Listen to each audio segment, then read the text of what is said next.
Welcome to Sleepy Crimes. I am Anna, your host. Tonight, we drift into the shadows of the YOGTZE case, a mystery that began in the heart of autumn in the year 1984. Imagine, if you will, the quiet village of Anjossen in West Germany. It is late October, and the air has turned brittle and cold. The trees are skeletons of their former selves, their amber leaves carpeted across the damp pavement, muffling the footsteps of those who walk through the mist. The wind moans softly through the hills of the Siegerland region, carrying the scent of wood smoke and rain. In this landscape of fading light and long evenings, we find a man caught between the mundane reality of domestic life and a rising tide of terror that only he can see. Günther Stoll was a 34-year-old man who had once found purpose in the precision of food engineering. He was a technician of the senses, a man who understood the chemistry of what we consume, the hidden additives that create flavor and texture. But by October of 1984, Günther was unemployed. The steady rhythm of a career had been replaced by the heavy silence of an empty house during the day. As the weeks stretched into months, a shadow began to stretch over his mind. It was not a sudden break, but a slow, rhythmic erosion of his peace. He began to talk of them. He spoke of unknown actors, a vague and looming presence he referred to simply as those people or they. To his wife, these fears seemed like phantoms of a restless mind. But to Günther, they were as real as the floor beneath his feet. The paranoia was a physical weight. He would sit for hours, his eyes fixed on the window, watching the streetlights flicker on as the sun dipped below the horizon. The orange glow of the lamps did little to illuminate the dark corners of his thoughts. He felt watched. Every car that slowed down near his home, every stranger whose gaze lingered a second too long, became a piece of a puzzle he couldn't quite solve. His wife watched him with growing concern, trying to offer the comfort of the familiar. She would prepare tea, the steam rising in delicate curls, but Günther remained distant, anchored to a fear that had no name. He was a man waiting for a storm that no one else could hear brewing on the horizon. It was the evening of October 25th. The house was quiet, the only sound the rhythmic ticking of a clock and the distant rustle of the wind against the glass. Günther was sitting in his armchair, a familiar spot that should have felt safe, yet he was wound tight like a spring. The tension in the room was palpable, a thick, invisible fog that settled over the furniture. His wife sat nearby, perhaps reading or knitting, hoping for a peaceful night. But the peace was an illusion. Suddenly, the silence was shattered. Günther bolted upright, his movements jagged and frantic. His eyes widened, reflecting a sudden, sharp clarity. He looked at his wife and shouted with an intensity that made the air tremble. "Now I have got it," he cried. "Now I understand." With a feverish energy, he moved to the table. He reached for a scrap of paper, his hand trembling as he gripped a pen. The sound of the nibs scratching against the paper was harsh in the quiet room. He wrote 6 letters, large and deliberate. YOGTZE, or perhaps the third character was a 6, a cryptic sequence that looked like a code or a desperate plea. He stared at the word for a moment, his breathing heavy and shallow. What did it mean? Was it a license plate? A chemical formula? A name from a dream? Before his wife could even ask, he took the pen and slashed a line through the letters, crossing them out with such force that the paper nearly tore. The revelation, whatever it was, seemed to have brought him not peace, but a final, desperate sense of urgency. Without another word of explanation, Günther grabbed his keys and headed for the door. The warmth of the house was traded for the biting chill of the October night. He climbed into his light blue Volkswagen Golf, the engine turning over with a mechanical cough that echoed through the sleeping street. The headlights cut twin paths through the darkness, illuminating the swirling mist as he backed out of the driveway. His wife stood at the window, watching the red glow of his taillights fade into the distance. He was driving away from the safety of his home, away from the life he knew, and into a night that would hold no answers. The descent had begun, and the shadows of Wilnsdorf were waiting to swallow him whole. The air in the living room was heavy with a silence that felt almost solid. In the small village of Anjossen, tucked away in the West German countryside, the night of October 25th, 1984, should have been a quiet transition into sleep. But for Günther Stoll, a 34-year-old food technologist whose mind had become a labyrinth of shadows, there was no rest to be found. For weeks, he had been speaking of them, those invisible figures he called the ones who he believed were watching his every move. His wife, Margaret, sat nearby, perhaps hoping the evening would pass without another tremor of the paranoia that had begun to define their lives. The house was warm, the lighting dim, casting long, soft shapes across the walls that seemed to mimic the very entities Günther feared so deeply. He sat in his armchair, unmoving, his gaze fixed on a point only he could see, while the rhythmic ticking of a clock marked the slow passage of time. Suddenly, the stillness was shattered. It was not a slow awakening, but a violent surge of clarity that seemed to strike him like a bolt of electricity. Günther leaped from his chair, his eyes wide and burning with a sudden, frantic energy that radiated through the quiet room. He did not look at Margaret, but instead stared into the middle distance, as if a heavy veil had finally been lifted from his sight. He shouted into the silence, "Jetzt geht mir ein Licht auf," a German phrase that translates roughly to "now I've got it," or "now a light comes on for me." It was a cry of triumph, a moment of eureka, but it was laced with an edge of desperation that must have chilled the air in that cozy home.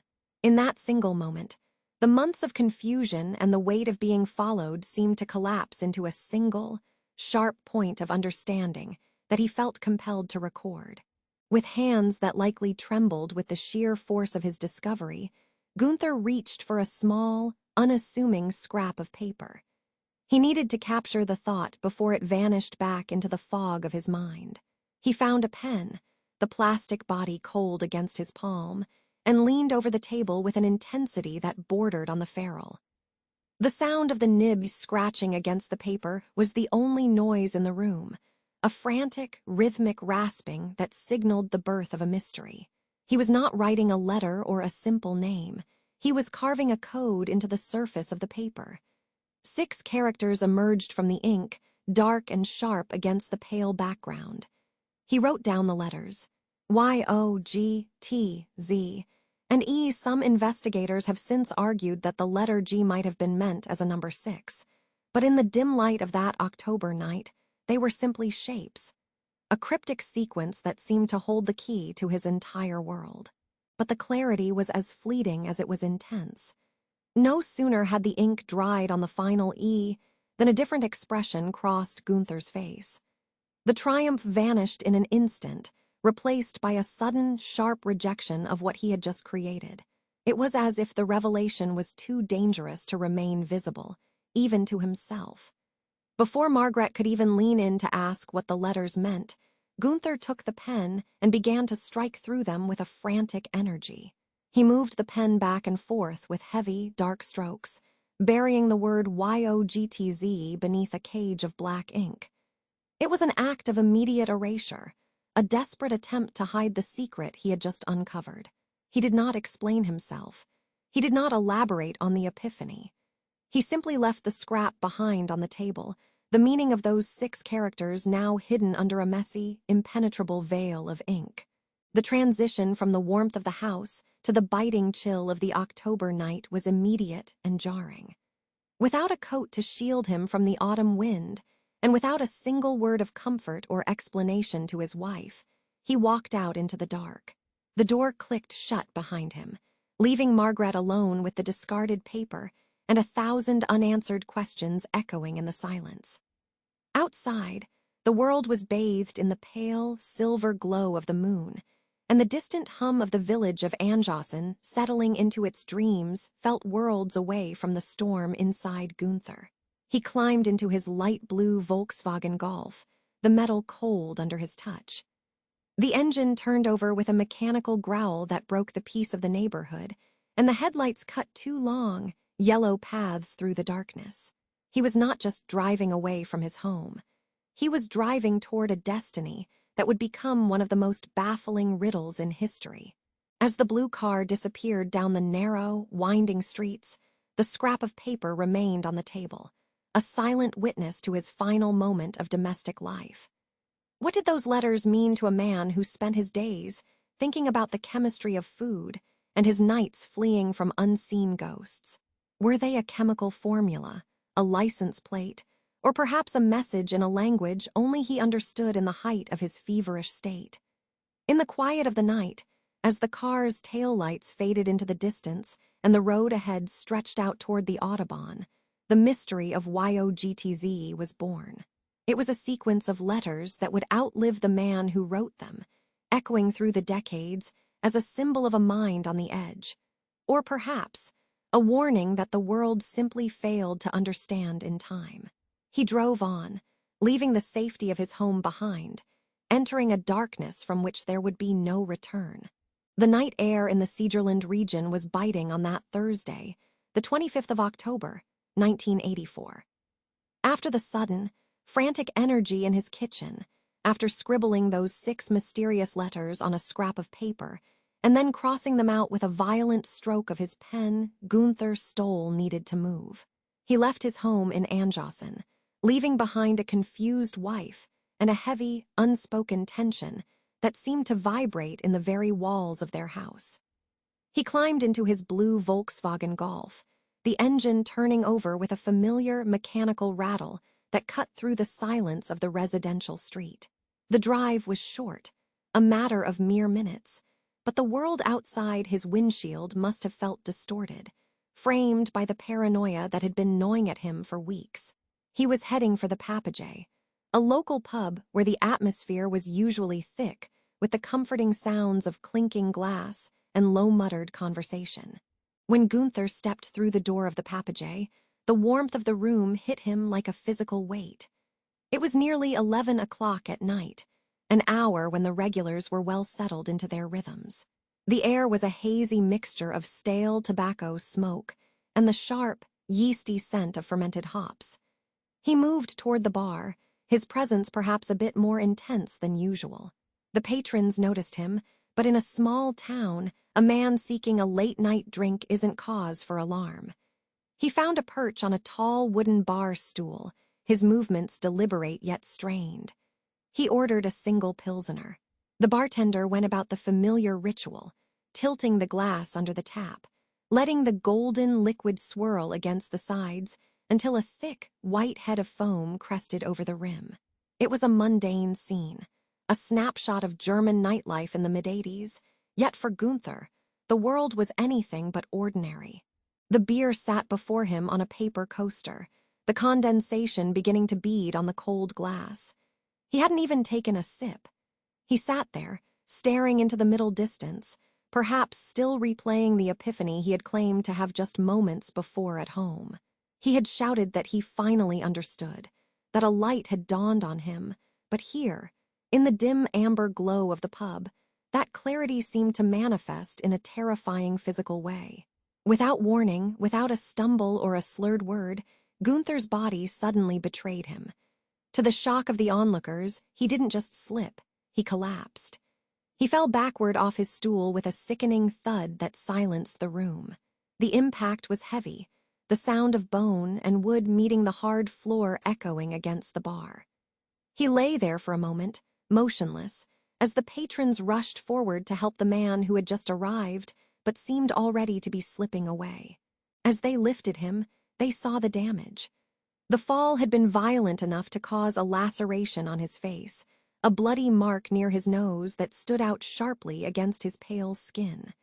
The witnesses were struck by one thing above all else. Günther was not intoxicated. There was no smell of heavy spirits on his breath, no glazed look of a man who had overindulged. This was something else, a sudden loss of consciousness, a biological or psychological system failure. As he came to, his eyes darted around the room, settling on the faces of the concerned strangers. He seemed disoriented, yet he managed to speak. He told them, in a voice that was surprisingly steady despite the shock, that he had been suddenly gone. It was a phrasing that suggested a lapse in time, a gap in his own existence that he couldn't quite explain. The clarity he had found at home was now being punctuated by a darkness he couldn't control. Despite the injury and the obvious fragility of his state, Günther refused any further medical attention. He wouldn't stay to let the blood dry or to finish the beer he had paid for. The glass remained on the bar, full and untouched, a silent testament to a night that was deviating further and further from the known path. He walked back out into the cold October night, the chill air likely stinging the fresh wound on his face. He got back into his blue Volkswagen and pulled away from the Papagei, disappearing into the darkness of the Siegerland Hills. It was roughly 11:30. For the next 2 hours, the trail of Günther Stoll goes cold. In those 120 minutes, the man who had just seen the light and then felt the dark drove through the shadows of West Germany, moving toward a destination only he understood. The mystery of what happened in that pub was only the beginning of a much deeper descent. Think of the silence in that car as he drove. The heater humming, the wipers perhaps clearing a light mist from the glass, and the throbbing ache in his face serving as a constant reminder of his collapse. He was a man possessed by a secret, a technician of food who had become a technician of shadows. Whatever he had discovered, whatever that strange word on the paper meant, it was now driving him toward his childhood home in Hagerseelbach. He was seeking something, safety, an audience, or perhaps a final witness to the events he knew were coming. The people in the Papagei would later tell the police about the man who fell without reason, the man who wasn't drunk, but seemed to be fighting an invisible force. As the clock ticked past midnight and into the early hours of the 26th, the blue car continued its lonely journey, carrying a man who was already, in many ways, a ghost in his own life. The road between Wilnsdorf and Hagerseelbach is a winding ribbon of asphalt that cuts through the dense, sleeping forests of West Germany. At 1 a.m. on the 26th of October, 1984, this stretch of land was swallowed by a heavy, damp darkness.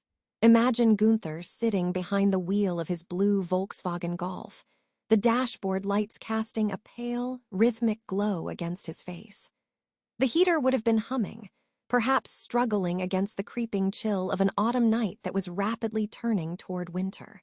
The silence inside the car was likely heavy, broken only by the muffled roar of the tires on the wet pavement. He had just come from the Papillon pub, where he had collapsed without explanation, and now, instead of returning to the safety of his home in Anjausen, he was drifting toward the memories of his youth. Hagerseelbach was where he had grown up, a place that should have offered comfort, yet tonight, it felt like a stage set for the very tragedy he had predicted only hours before. As he pulled into the village, the streets were empty, and the windows of the half-timbered houses were dark. Hagerseelbach is a quiet place, nestled in a valley where the air often hangs thick with the scent of wood smoke and damp earth. Günther didn't drive to his parents' house, which was nearby. Instead, he steered his vehicle toward the home of an elderly woman he had known since he was a small child. She was a woman of deep faith, a 76-year-old retired resident who represented a world of stability and traditional values. A stark contrast to the chaotic, flickering thoughts that were currently racing through Günther's mind. He parked the car, the engine clicking as it cooled in the midnight air, and walked toward her front door. Every footstep on the pavement must have echoed in the stillness of the valley, a solitary rhythm in a world that had long since gone to sleep. The knock, when it came, was an intrusion. It was not the soft tap of a neighbor in need, but the urgent, erratic drumming of a man on the edge of a precipice. Inside, the woman was startled from her rest. She moved through her dark house, perhaps lighting a small lamp, her heart likely racing at the sound of someone demanding entry at such an ungodly hour. When she reached the door, she did not open it wide. She was cautious, as any person living alone might be. Through the barrier of the wood, or perhaps through a small cracked window, she saw him. This was the boy she had watched grow up, the man who had once been a stable food engineer, but the face looking back at her was barely recognizable.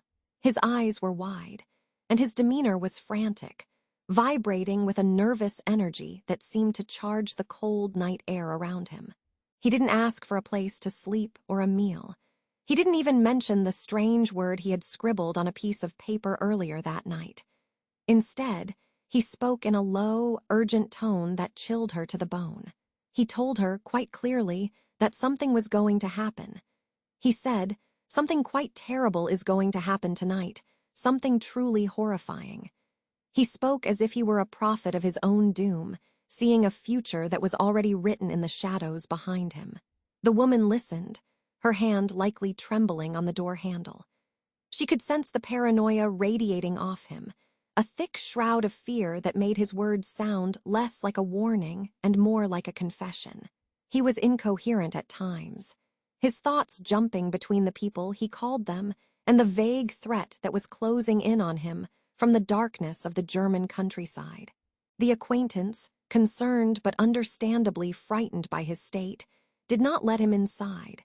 She saw not a criminal, but a man in the throes of a deep and terrifying psychological crisis. She spoke to him softly, trying to ground him in the reality of the village. She suggested that he should go to his parents' house just down the road, or perhaps turn the car around and return to his wife in Anjausen. She told him that the night was for sleeping, and that things would surely look better when the sun rose over the hills. Günther seemed to listen for a moment, his agitation simmering into a quiet, resigned sadness. He agreed with her, nodding his head and promising that he would do as she said. He bid her a polite good night, a flicker of his old, civil self appearing through the cracks of his breakdown, and he turned away from the door, retreating back into the gloom. She watched from her window as he walked back to the Volkswagen. The red glow of his taillights illuminated the street for a brief second before he disappeared around a corner. But Günther did not go to his parents' house, and he did not drive home. From that moment at approximately 1 in the morning until he was found 2 hours later, he vanished into a void. Those 2 hours remain the most baffling part of this entire mystery. Where does a man go when he is convinced that a terrible event is imminent? Does he drive aimlessly, trying to outrun the shadows, or does he go to meet the very thing he fears? The night air in Hagerseelbach settled back into a heavy silence, but the warning he left behind remained, hanging in the air like a cold mist. The terrible event he had predicted was no longer a distant thought. It was now only minutes away, waiting for him on the cold, gray concrete of the Autobahn. The night of October 26, 1984, swallowed the light blue Volkswagen Golf as it pulled away from the quiet street in Hagerseelbach. It was approximately 1 o'clock in the morning when the engine's hum faded, leaving the village in a heavy, expectant silence. For the next 2 hours, the timeline of Günther Stoll's life enters a dark corridor where facts are sparse and shadows are long. This is the missing interval, the 120-minute gap that separates a man seeking comfort from an old friend and a man found dying in a ditch. As he drove away from the house of Erna Hellwig, the damp autumn air would have pressed against the windshield. The roads through the Siegerland region are narrow, winding through dense spruce forests that, in the middle of the night, feel like walls of deep green and black. There were no cell phones then, no GPS to track his movements, only the rhythm of the tires on the asphalt and the dim glow of the dashboard lights. The distance from Hagerseelbach to the spot where he was ultimately discovered near the Hagensud exit is roughly 100 kilometers. In the silence of your own mind, try to picture that drive. Under normal conditions, such a journey would take just over an hour. Yet, 2 hours passed before the world saw Günther Stoll again. Where did he go during that extra hour? Some investigators believe he may have been weaving through the backroads of the Sauerland, perhaps attempting to lose the pursuers he had been terrified of for weeks. He had spoken of them so often, those unidentified figures he called them, or those ones. In the claustrophobic cabin of the small car, Every set of headlights appearing in the rearview mirror must have felt like a threat. The smell of old upholstery and cold tobacco would have filled the space as he gripped the steering wheel, his mind likely racing with the revelation he had scrawled on a scrap of paper just hours before. The word YOGTZE was left behind, but the conviction of its meaning drove him forward into the dark.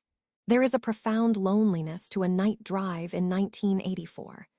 The radio stations would have been fading into static, playing soft pop or German folk music that only emphasized the isolation of the rural highway.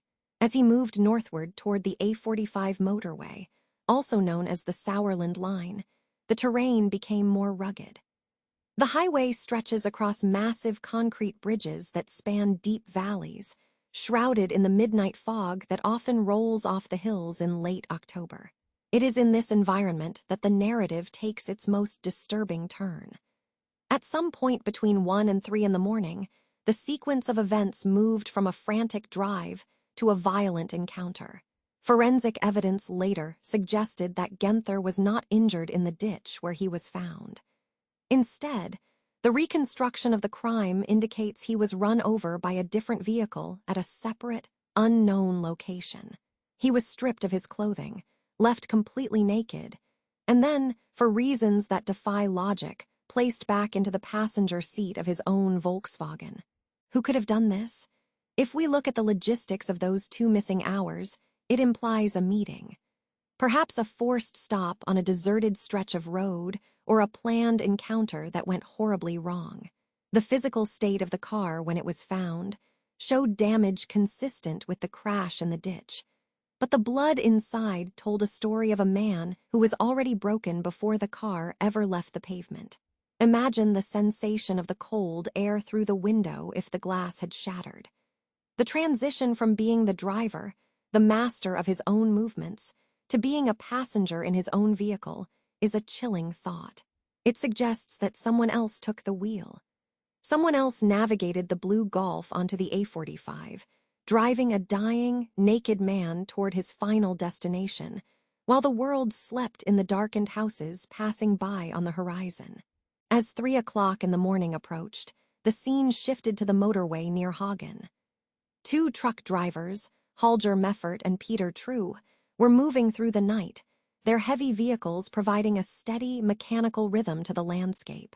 As they neared the Hagensud exit, their headlights caught something unusual in the darkness. A car had veered off the road and come to rest in a trench, but before they reached the wreck, they noticed something even more unsettling. A man wearing a light-colored jacket was walking near the vehicle. In the hazy, half-light of the highway, this figure seemed out of place, a ghost moving through the debris. As the truck drivers slowed down and prepared to offer help, the figure in the white jacket vanished into the trees, disappearing into the same shadows that had concealed Günther's movements for the past 2 hours. The truck drivers did not know it yet, but they were about to step into the center of a riddle that would remain unsolved for 40 years. They found Günther in the passenger seat, his eyes barely open, whispering about 4 men who were not his friends. The loneliest road had led him here, to a ditch by the side of the highway, where the truth was just as naked and exposed as he was. Moving through the deep, heavy silence of the West German night, the heavy haulage truck operated by Holger Meffert and Peter True rumbled along the 45 motorway. It was approximately 3 o'clock in the morning on October 26, 1984. The air outside was biting and damp, a characteristic chill of autumn that seemed to cling to the asphalt. The rhythm of the tires against the road created a hypnotic, low-frequency hum, a sound that usually signaled the monotonous safety of a long-haul journey. But as they approached the exit for Hagensud, the routine was shattered. Their powerful headlights, cutting through the thick veil of darkness, suddenly caught a glint of something metallic and unnatural resting in the deep embankment to their right. It was a pale, shimmering blue, partially obscured by the shadows of the overgrown brush and the steep slope of the ditch. The drivers slowed their massive vehicle, the air brakes hissing like a warning into the stillness of the night. As the truck came to a lumbering halt on the shoulder of the motorway, the two men strained their eyes against the gloom. Before they could even descend from the cab, they spotted a figure. A person wearing a bright, whitish jacket was walking near the wreckage. In the dim, indirect glow of the truck's lights, the jacket appeared almost luminous against the dark backdrop of the woods. The figure seemed injured, moving with a staggering, unsteady gait that suggested pain or disorientation. For a brief moment, the drivers watched this solitary shape navigate the uneven ground near the crashed car. There was something deeply unsettling about the scene. The silence of the motorway was absolute, save for the cooling engine of the truck and the distant, rhythmic ticking of a hazard light. They expected the figure to call out for help or to wait for them to approach. But instead, the person in the white jacket continued to drift away, disappearing into the shadows of the night as if they were nothing more than a ghost conjured by the headlights. Meffert and True stepped out into the cold. The wind whipped at their jackets, carrying the scent of spilled fuel and crushed vegetation. They made their way toward the edge of the ditch, their boots crunching on the gravel of the hard shoulder. Down in the embankment lay a light blue Volkswagen Golf, its front end crumpled and mangled from a high-impact collision. The vehicle looked discarded, like a broken toy thrown into the weeds. One of the drivers hurried to a nearby emergency telephone box to alert the authorities, while the other began the treacherous scramble down the slope toward the car. The grass was slick with dew, and the silence around the wreck felt heavy, almost suffocating. He expected to find a driver slumped over the steering wheel, perhaps trapped by the twisted metal of the dashboard. But as he drew closer, the details of the scene became increasingly bizarre and terrifying. There was no one in the driver's seat. The door hung open, inviting the freezing night air into the cramped cabin. The driver reached the side of the car, his flashlight beam dancing over the shattered glass that lay scattered across the ground like tiny, jagged diamonds. He peered into the interior, and his breath hitched in his throat. There in the passenger seat sat a man. He was not wearing a coat or a shirt or even trousers. He was completely naked, his pale skin appearing ghostly in the artificial light. This was Günther Stoll. His body was covered in horrific injuries. His arm was nearly severed, and his face was a mask of pain and confusion. Despite the severity of his wounds and the shock of the crash, his eyes were open. He was conscious, though he seemed to be fading in and out of reality. The interior of the car was a chaotic mess. Stoll's shoes were tucked into the footwell on the driver's side, and the keys to the vehicle had been placed, almost neatly, on the rear shelf. There was no sign of the clothes he had been wearing just hours earlier, when he had spoken to his wife and his old neighbor. The truck driver leaned in, trying to offer what little comfort he could in the middle of the freezing darkness. He asked the man what had happened, who had done this to him, and where the others had gone. Stoll's voice was a weak, strained whisper, a sound that barely rose above the rustle of the wind in the trees. He struggled to form the words, his breath hitching with the effort.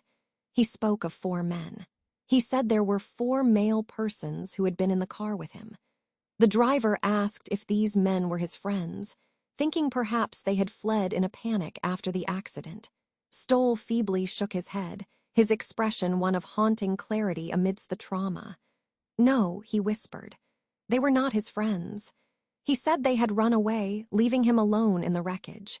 He seemed desperate to convey that he was not the one responsible for the state he was in, but his strength was rapidly failing. As they waited for the sirens to pierce the night, the 2 truck drivers stood watch over the dying man. The scene was a surreal tableau. A naked engineer in a crumpled car, a missing group of 4 strangers, and the mysterious figure in the white jacket who had vanished into the woods. The cold October air bit at their skin, a reminder of the harsh reality of the situation. Every few minutes, a distant car would pass on the motorway above, its headlights sweeping momentarily over the ditch before plunging them back into darkness. Stoll remained slumped in the passenger seat, his pulse slowing as the life began to drain from him. He had traveled over 100 kilometers from his home, naked and broken, only to end up in a ditch near Hagen. The questions began to pile up in the minds of the witnesses. How did he get into the passenger seat? Why was he naked? And most importantly, who were the 4 men who were not his friends? The headlights in the dark had revealed a tragedy, but they had also illuminated the start of a riddle that would remain unsolved for decades to come. The night was a vast, velvet expanse, broken only by the rhythmic hum of heavy tires against the asphalt of the A45. It was 3 in the morning on the 26th of October, 1984. The air was crisp, carrying the scent of damp earth and the metallic tang of the autumn frost that was beginning to settle over the German landscape near the Hagen-Süd exit. For the 2 truck drivers, Holger and Peter, the road was usually a predictable companion, a ribbon of gray stretching through the darkness toward their next destination. But tonight, the highway held a secret, a distortion in the landscape that would soon haunt the annals of true crime history. As they rounded a gentle bend, their powerful headlights caught a flash of white, a sharp, clinical contrast to the deep shadows of the roadside ditch. It was a Volkswagen Golf, resting at a jagged angle, its frame crumpled and silent, as if it had been discarded by the very road it was meant to travel. Before they even reached the wreckage, the drivers noticed something peculiar, a movement, a figure. In the periphery of their vision, a man wearing a bright, almost luminous white jacket was seen moving near the crashed vehicle. He seemed entirely out of place, a ghost in the moonlight, his presence suggesting a help that was never actually offered. By the time the trucks had slowed to a heavy halt and the drivers had stepped out into the biting chill, the figure in the white jacket had vanished into the tree line, leaving only the silence of the forest and the rhythmic ticking of a cooling engine. The 2 men moved toward the ditch, their boots crunching softly on the gravel, the beams of their flashlights dancing over the shattered glass and the twisted metal of the white hatchback. There was a heaviness in the air, a sense that the accident they were approaching was far more than a simple loss of control on a slick road. As they neared the passenger side of the car, the light from their torches spilled into the interior, revealing a scene that defied all logic. Resting in the seat was a man, his skin pale and shimmering under the artificial light. He was completely naked. This was Günther Stoll, though the drivers did not yet know his name. He was not in the driver's seat, where one would expect to find the victim of a crash. Instead, he sat slumped in the passenger side, his body broken and marked by the violence of whatever had occurred. The sight of his bare skin against the cold upholstery was jarring, a vulnerability that felt deeply wrong in the middle of a freezing October night. There were no clothes to be seen, no remnants of the life he had been living just hours before. He was stripped of everything but his breath, which came in shallow, ragged gasps that echoed in the small, metallic cabin of the car. The drivers, though deeply shaken by the sight, attempted to offer what comfort they could in those final moments. One of them hurried back to the emergency telephone on the roadside, his footsteps frantic against the cold pavement, while the other stayed by the car, whispering words of reassurance into the darkness. To their surprise, the man in the passenger seat opened his eyes. He was conscious, though his gaze seemed to be fixed on something far beyond the confines of the ditch. When asked what had happened, his voice was a mere shadow of a sound, a rasping whisper that carried the weight of a terrifying truth. He did not speak of the car sliding or the tires losing their grip on the pavement. Instead, he spoke of people. There were 4 of them, he managed to say, the words falling like heavy stones into the silence. They weren't my friends. His denial was firm, even in his fading state, a final clarification of the company he had kept in those missing, dark hours. The mystery of those 4 men hung in the air, thicker than the morning mist rising from the valley. Stoll continued, struggling to form the sounds, claiming that they had beaten him. The truck drivers could see the marks of trauma on him, but as the investigation would later reveal, many of these injuries were not consistent with the impact of the Volkswagen hitting the ditch. It was as if he had been brought here, a passenger in his own tragedy, already broken before the car ever left the road. As the distant wail of sirens began to pierce the quiet of the A45, the reality of the situation grew even stranger. The car keys were found not in the ignition, but tucked away in the back of the car, resting on the parcel shelf like a forgotten trinket. Everything about the scene suggested a staged event, a carefully placed tableau designed to confuse the eyes of anyone who found it. For Günther Stoll, the world was narrowing down to the hum of the highway and the cold, unyielding metal of the passenger seat. The morning air of October 26, 1984, did not bring clarity. As the sun began to pull itself over the horizon, casting a thin, pale light across the landscape of West Germany, the mystery of Günther Stoll moved from the chaotic roadside into the absolute silence of the morgue. The hospital room where he had taken his final, ragged breaths was now empty, leaving behind only the echoes of his final words. 4 men, not friends. The investigation was no longer a matter of roadside assistance or a simple traffic mishap. It had become a clinical search for the truth. Imagine the scene. A sterile room, the scent of sharp antiseptic cutting through the stillness, and the soft hum of cooling units. The medical examiner, a man accustomed to the quiet stories told by the silent, began the delicate process of reading what Günther's body had to say.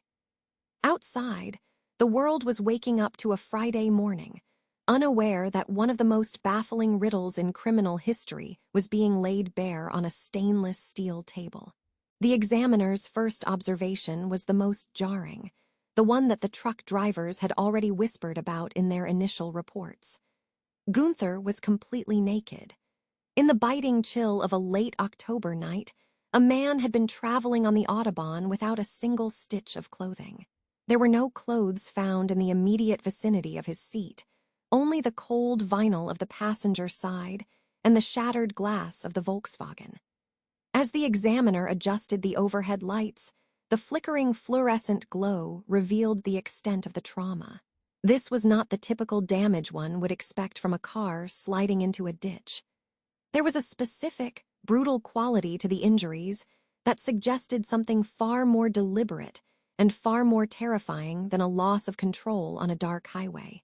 The skin told a story of pressure and weight, of a force that had been applied with a heavy, rolling momentum. It was a texture of violence that felt out of place with the scene at the Hagen-Sud exit. As the autopsy progressed, the examiner began to notice a series of profound inconsistencies. The primary cause of the most severe trauma was not a sudden impact with the car's interior. Instead, it was determined that Günther had been run over. But as the doctor looked closer, measuring the patterns and the displacement of the bones, a chilling realization took hold. The tire tracks, the specific imprints left upon the flesh, did not match the tires of the blue Volkswagen Golf. The vehicle that had crushed him was something else entirely. It was larger, heavier, and its tread pattern was a foreign signature upon his skin. Even more disturbing was the location of these injuries. There was almost no blood found at the crash site on the highway. If a man had been run over with such ferocity in that ditch, the earth would have been stained. But the soil was clean, and the interior of the car showed only the minimal traces of his final struggle. The conclusion was unavoidable. The event that had broken his body had happened somewhere else. The examiner paused, the weight of the discovery hanging heavy in the sterile air. The medical evidence suggested a sequence of events that defied logic. At some point in those missing hours between his visit to his childhood home and his discovery on the 45, Günther Stoll had been stripped of his clothes. While naked, he had been positioned on the ground and run over by a vehicle that was not his own. The force had been immense, causing internal damage that should have been immediately fatal. And yet, somehow, after this horrific impact, someone had picked him up. Someone had carried his broken, naked frame and placed him back into the passenger seat of his own Volkswagen.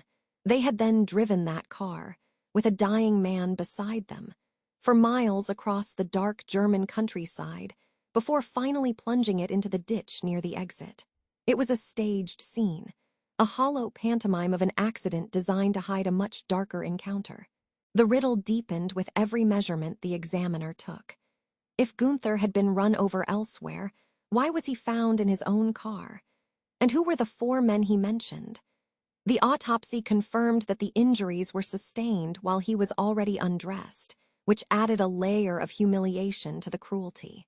The lack of any defensive wounds on his hands suggested he hadn't been fighting off an attacker in the traditional sense.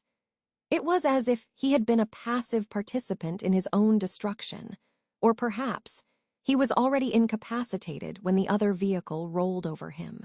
The doctor noted the absence of drugs or alcohol in his system. This was not the result of a drunken stumble into traffic. This was a calculated, albeit bizarre, series of movements. The flickering lights of the morgue seemed to dance over the mystery, providing no warmth, only the cold, hard facts of a death that should not have been possible according to the laws of a simple accident. The final report from the medical examiner would eventually become a cornerstone of the mystery, a document that investigators would pore over for decades. It spoke of a man who had been crushed by an unknown machine, moved like a piece of cargo, and left to die in a ditch while strangers fled into the night.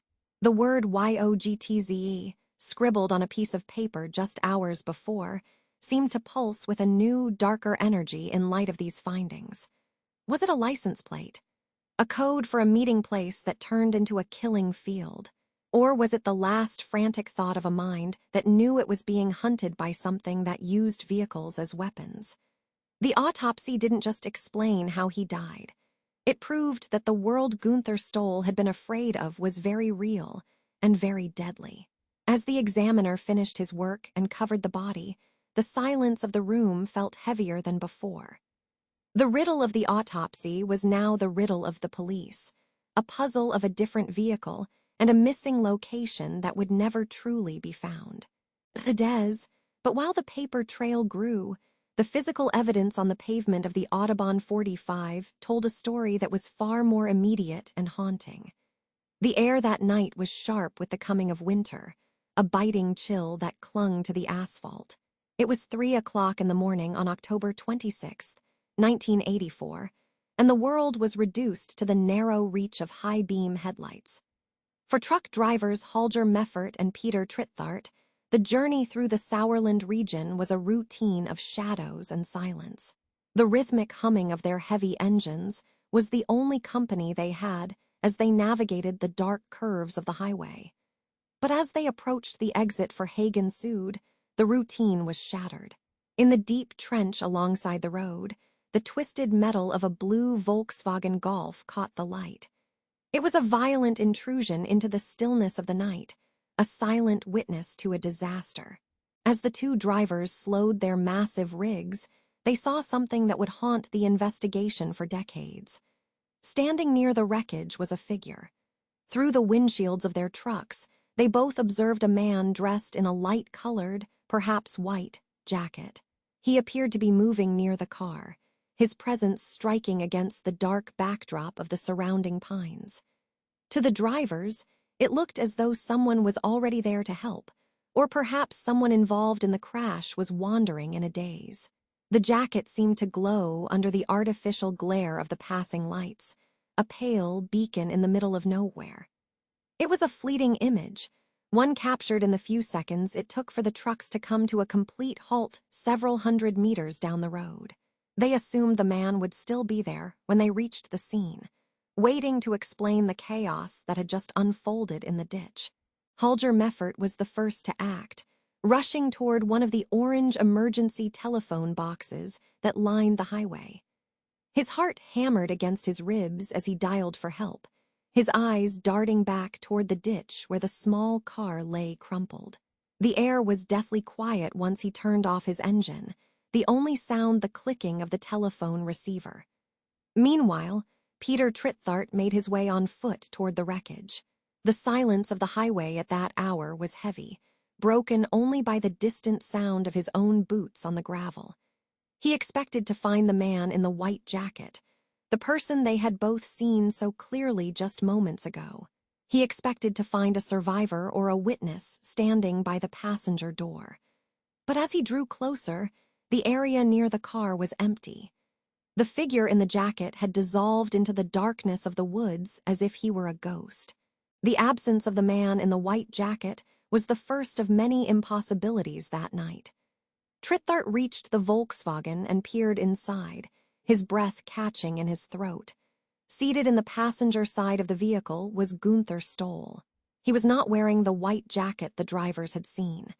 In fact, he was wearing nothing at all. He sat there, completely naked, his body broken and bloodied from injuries that seemed too severe for the relatively minor damage to the car's frame.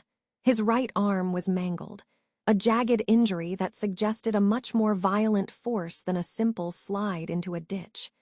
Yet, despite his condition, he was conscious. He looked at the truck driver with eyes that had seen something incomprehensible. When Trithart asked what had happened, Stoll spoke. His voice was weak, a raspy whisper against the cold night air, but his words were clear. He spoke of 4 men who had been with him in the car, men who were now gone. Those men weren't friends, Stoll managed to mutter, his head lolling against the seat as he struggled to remain present. He insisted that 4 strangers had been traveling with him and had fled into the night immediately after the car left the road. Trithart looked around again, his flashlight beam cutting through the mist, searching the tree line for any sign of movement, any snapping of twigs or the rustle of leaves that might betray the presence of 4 grown men escaping into the forest. There was nothing but the scent of cold earth and motor oil. The Sourland woods were a wall of black, impenetrable and still. The investigation that followed would scrutinize every second of those morning hours. The man in the white jacket, the one who had been standing right next to the wreckage, became the central mystery. He was the primary lead that vanished into thin air, leaving behind only the dying words of a man who had known he was being hunted. As the breath left Günther Stoll in the cold air of the motorway, the mystery of his final hours began to crystallize around a single piece of evidence left behind in his home. Before he ever set foot in his blue Volkswagen, before the frantic drive and the strange encounters, there was the moment in his kitchen in Anjasson. It was the night of October 25th, 1984. Inside the Stoll household, the air was thick with a tension that had been building for weeks. Stoll, a 34-year-old food engineer, had been speaking of those unnamed people for a long time. Suddenly, a spark of clarity ignited within him. He stood up and exclaimed, "Now I have got it." He reached for a scrap of paper. Imagine the sound of the pen scratching against the fibers as he wrote 6 letters. YOGTZE. He stared at them, perhaps seeing a pattern no one else could, then crossed them out with a sharp, heavy line. The most persistent theory regarding these letters draws directly from his professional life as a food engineer. In the 1980s, the food industry was a world of complex chemistry and industrial secrets. Some researchers look at the letters Y, O, and G and see the start of the word yogurt. It is a mundane word, yet for a man who felt persecuted, it takes on a sinister hue. Could the letters T, Z, and E refer to a specific flavoring additive or a chemical compound used in dairy production? In food science, those letters have been linked to various technical codes and stabilizers. Imagine Stoll, working in a sterile laboratory, coming across a formula or a contamination he was not supposed to see. Was he trying to write down a shorthand for something toxic? Perhaps he believed his employer was poisoning the public, or that he had discovered a secret that they would kill to protect. Then there is the theory of the airwaves, a whisper of shortwave signals crossing international borders. If the letter G was actually the number 6, the message becomes YO6TZE. In the world of amateur radio, this is a very specific format for a call sign. The prefix YO is assigned to Romania. For decades, researchers have searched for a connection between an unemployed engineer in West Germany and a radio operator behind the Iron Curtain. The 1980s were a time of high-stakes espionage and hidden communications. Was Stoll listening to the radio in the dead of night, catching a transmission he was never meant to hear? Imagine the crackle of static and the high-pitched whistle of a signal cutting through the darkness. A voice, distant and distorted, reciting a string of letters and numbers. For a paranoid mind, a call sign can feel like a direct message, a coordinate, or a signature of the enemy. Moving away from the laboratory and the radio, we find theories leaning into the burgeoning technology of that era. The letters T, Z, and E could stand for a German term meaning technical central data collection. In a time when computers were beginning to weave into the fabric of government and industry, the fear of a central database tracking one's every move was a common anxiety. Stoll might have believed he was just a data point in a vast, invisible machine. Others look at the letters through the lens of biology. Could the word be an anagram for zygote, the earliest stage of an organism? In the context of genetic engineering, a field then capturing the public's imagination, it fits the profile of a man obsessed with those and their experiments. He may have felt they were meddling with the building blocks of life, leaving him to find a code for a biological secret hidden in sequences of proteins. A more haunting interpretation suggests the word was never German or English at all. Some point to the Hebrew word YOGTZE, which sounds remarkably similar to the letters Stoll scribbled. In a religious or legal context, this word means to have fulfilled an obligation or to be released from a duty. It is a word of completion. If Stoll felt he was part of a game he no longer wanted to play, or if he believed he had finally done what they required of him, writing this word might have been his way of saying he was finished. It mirrors the famous case from Australia, where a man was found with a scrap of paper meaning ended. For Stoll, the letters might have been a final signal that his part in the mystery was over. He had understood the threat, he had fulfilled his role, and he was ready to face the dark stretches of the motorway. In the end, we are left only with shadows and the echo of a memory. The original note is long gone, tossed into the trash by his wife before the full scale of the tragedy was known. We rely entirely on her recollection of those 6 characters. Perhaps there was no hidden meaning at all, only the frantic scribbles of a mind breaking under the immense pressure of an internal storm. But for those who study the case of Günther Stoll, these letters remain a lighthouse in the fog. They are a final signal from a man who, for one brief second, believed he finally understood the world that was closing in on him. The mystery of the letters remains as cold as the night he vanished into the darkness of the German autumn, leaving behind a riddle that no one has been able to solve in over 40 years. For 41 years, the name Günther Stoll sat like a heavy, unread book on the shelves of the Hagen Police Department. In April of 2025, the official word finally came down. The files were closed. The investigators, after decades of chasing shadows and analyzing a blue Volkswagen Golf, concluded there was no conspiracy or hidden code. They spoke of a single vehicle accident and the heartbreaking fragility of a mind in distress. They looked at the same evidence that had once baffled a nation and saw, through the lens of modern science, a tragic series of events driven by a man's own inner storms. The following silence was profound. It was the sound of a mystery being exhaled, the tension of 40 long and weary years finally leaving the room. The A45 motorway, where this story effectively ended, still stretches through the German landscape like a ribbon of dark silk.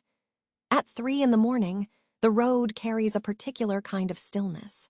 The air is often thick with a damp chill, and the orange glow of the streetlights near the Hagensud exit casts long, flickering shadows against the trees. The truck drivers are gone, but their imagery remains etched into the landscape. They spoke of a man in a white jacket limping away into the darkness, a figure that the police now believe may have been a trick of the midnight fog. The motorway remains indifferent to the secrets it swallowed, a dark artery pulsing with the passage of indifferent time and the hum of tires. The most haunting element of the entire ordeal is the silence of the paper. We speak of YOGTZE as if it were a solid clue, but it exists only in the memory of a grieving woman. The original scrap of paper, covered in those 6 cryptic letters, was tossed into a trash bin before the sun had even risen on that October morning in 1984. By the time the weight of the tragedy was understood, the physical evidence of his sudden light was already buried in a landfill. We are left to wonder if the letters were just the random firing of a brain under extreme pressure. Without the physical note, we can never truly know the pressure of the pen or the energy of the hand that held it in the dark. Behind the cold case files was a man named Günther. He was a food engineer and a husband who felt the world closing in. The investigation looked for drug deals and international intrigue, but they found no criminal record or secret life. They found only a man who told his wife that they were after him. We often want our mysteries to have villains, a face we can point to and blame. It is much harder to accept that the enemy might have been his own internal distress, a paranoia that stripped him of his clothes and his logic before leaving him broken in the passenger seat. The 4 strangers he mentioned, likely, never stepped foot on that motorway, existing only in his final, fractured moments as he drifted between worlds. The legacy of the YOGTZE case is not found in a courtroom, but in the hushed conversations of those who cannot let it go. It is a campfire story for the digital age, a reminder that some things simply do not fit into the boxes we build for them. Even with the official closure in 2025, the internet forums and the theorists will continue to pick at the scabs of the investigation. They will look at the photos of the rusted blue car and search for the man in the white jacket. But for the family and the town of Anjasson, the case is a quiet wound that has finally been allowed to scar over. The mystery is now a part of the landscape, as much a fixture as the ancient trees. As we look back at that night in October 1984, the details begin to soften into the past. The blue car, the missing clothes, and the 6 letters scrawled in haste are all drifting away like autumn leaves. The investigation has reached its final page, and the ink is finally dry on the official reports. We have followed the trail as far as it goes, and now we must leave it behind in the dark. The ghosts of the A45 are at rest, and so are the questions that have kept us awake for so many long years. It is time to find peace in the silence and the cool night air. The case rests now. Let the details fade. You are safe. Close your eyes, breathe deeply, and have a good night. Sleep well.